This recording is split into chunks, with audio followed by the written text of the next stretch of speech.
ఓ అమ్మాయికి పెళ్ళికి ముందు సెక్స్ సంబంధం జరిగితే పెళ్ళయిన తర్వాత ఆ అమ్మాయి మానసికంగా చాలా ఇబ్బంది పడుద్ది.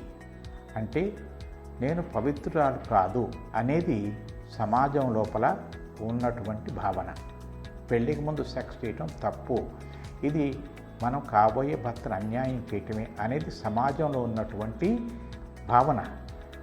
అది మగవాడికి కానీ ఆడవాళ్ళకి కానీ వర్తిస్తుంది. కానీ ఆడవాళ్ళు ఎక్కువ దీని గురించి బాధపడిపోతుంటారు. అటువంటప్పుడు తను కొత్త భర్తతో పెళ్ళయిన తర్వాత తను ఇష్టపూర్వకంగా సెక్స్ చేసుకునేది కొంత అనుమానాస్పదంగా, కొంత భయంగా చేస్తుంటుంది. రెండోది, పెళ్ళికి ముందు నేను సెక్స్ చేశా, నాకు ఆల్రెడీ ఓపెనింగ్ సెరమనీ అయిపోయింది, పెళ్ళయిన తర్వాత నా భర్త దీన్ని ఫస్ట్ సెక్స్ చేసేటప్పుడు పట్టుకుంటాడని భయంతో సెక్స్ చేసినప్పుడు వాళ్ళు ఇష్టపూర్వకంగా సెక్స్ చేయలేరు. కాబట్టి సంతోషం తక్కువ ఉంటుంది.